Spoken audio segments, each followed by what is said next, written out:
આજે વલસાડના સાંસદ ધવલ પટેલ દ્વારા આમ આદમી પાર્ટીના જે નેતાઓ છે, કાર્યકરો છે, તેમણે જે ગુનાઓ આચર્યા છે તેના લિસ્ટ સાથે નામસર જણાવ્યું છે કે કયા નેતાઓ દ્વારા કેટલા ગુનાઓ કરવામાં આવ્યા છે। સાથે જ તેમણે ડેડિયાપાડાના ધારાસભ્ય ચૈતર વસાવાને લઈને શું કહ્યું, વિગતે વાત કરીએ।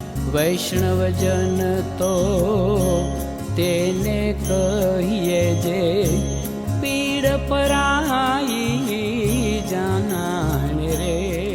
નમસ્કાર દર્શક મિત્રો, નવજીવન ન્યૂઝમાં આપનું સ્વાગત છે। હું છું ફૈઝાન। સ્થાનિક સ્વરાજ્યની ચૂંટણીના યુગલ વાગી ચૂક્યા છે અને તમામ રાજકીય પાર્ટીઓ હવે એક્શન મોડમાં જોવા મળી રહી છે। આ વચ્ચે રાજકીય પાર્ટીઓના નેતાઓ વચ્ચે આક્ષેપ પ્રત્યાક્ષેપ પણ જોવા મળી રહ્યા છે। થોડા દિવસ પહેલા આમ આદમી પાર્ટીના નેતાઓએ એવો દાવો કર્યો હતો કે કેટલાક તેમના નેતાઓ અને કાર્યકરો સામે ખોટી ફરિયાદો કરીને તેમને જેલમાં નાખવાના ષડયંત્ર થઈ રહ્યા છે। ત્યારે બીજી તરફ આજે ભાજપના વલસાડના સાંસદ ધવલ પટેલ દ્વારા કમલમ ખાતે એક પત્રકાર પરિષદ કરી। આ પત્રકાર પરિષદ દરમિયાન ધવલ પટેલ દ્વારા આમ આદમી પાર્ટીના નેતાઓ અને કાર્યકરોએ જે ગુનાઓ આચર્યા છે તેનું લિસ્ટ જણાવ્યું, જેમાં અલગ અલગ નામો તેમણે આપ્યા અને આ નેતાઓ દ્વારા જે ગુનાઓ આચરવામાં આવ્યા છે તેને લઈને વાત કરી। સાથે ડેડિયાપાડાના ધારાસભ્ય ચૈતર વસાવા સામે પણ 19 ગુના હોય તેવી વાત ધવલ પટેલે કરતા શું કહ્યું તે સાંભળો। ત્રીજો ગુનાની વાત કરું 2025ની, તો વિપુલભાઈ ઠાકોર એ પણ ખાસ કરીને 2025માં બોટાદની અંદર ખૂનની કોશિશ, જાનથી મારી નાખવાની ધમકી એમાં પકડાયા હતા। અને આપણે તો જાણીએ જ છીએ કે ડેડિયાપાડાના ધારાસભ્ય ચૈતરભાઈ વસાવા એમના તો હમણાં લગીને 20 જેટલા ગંભીર ગુનાઓમાં એમની ધરપકડ પણ થઈ છે, અટકાયત પણ થઈ છે અને આવા અનેક ગુનાઓ એમણે પણ આચર્યા છે। એ રીતનો પુનઃ ગુનાહિત ઇતિહાસ એમના કાર્યકર્તાઓ કરી રહ્યા છે। અને ખાસ કરીને હરીશ સાવલિયા, આમ આદમી પાર્ટીના જૂનાગઢના પ્રમુખ, એ તો રિપીટેડ ઓફેન્ડર છે, વારંવાર ગુનાઓ કરવામાં માહિર છે।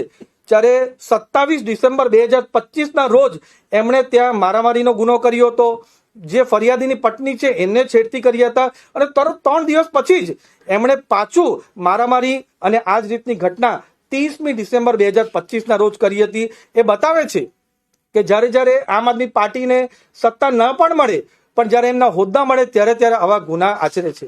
એ જ રીતે 2026ની હું વાત કરું તો ખાસ કરીને કમલેશભાઈ કોટેચા, જે સુરેન્દ્રનગરના આમ આદમી પાર્ટીના પ્રમુખ છે અને સાથે વોર્ડ નંબર 9માં હમણાં જે મહાનગરપાલિકાની ચૂંટણી છે એમાં ઉમેદવાર પણ છે। એ જ રીતે આમાં ટાટિયા ભાગી નાખવાનું એમણે પૂરું કાવતરું ત્યારે 2026ની અંદર હમણાં જ 25મી તારીખ 2026ના રોજ એમણે કર્યું હતું। એ જ રીતે ઓસામણા અબ્બાસ ભટ્ટી, એમણે પણ હમણાં 22મી તારીખ 2026માં જાન્યુઆરીમાં મારામારી, જાનથી મારીની ધમકી, એ રીતના આ બધા ગુના આચર્યા હતા।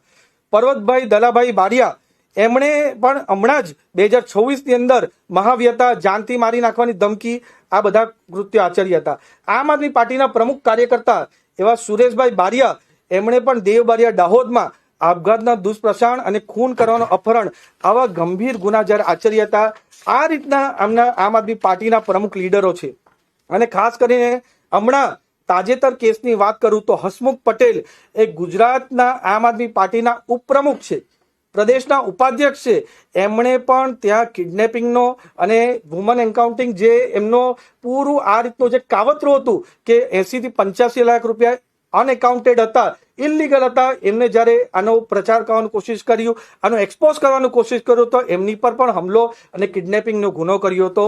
અને આ જે પૂરો ઇતિહાસ કીધો, ચાહે દિલ્હી હોય, પંજાબ હોય, ગુજરાત હોય આમ આદમી પાર્ટીના, અને જે રીતના હમણાં આમ આદમી પાર્ટીના કાર્યકર્તા બહારથી આવ્યા છે અને ગુજરાતમાં પણ આ જ રીતના ગુનાઓ આચરી રહ્યા છે।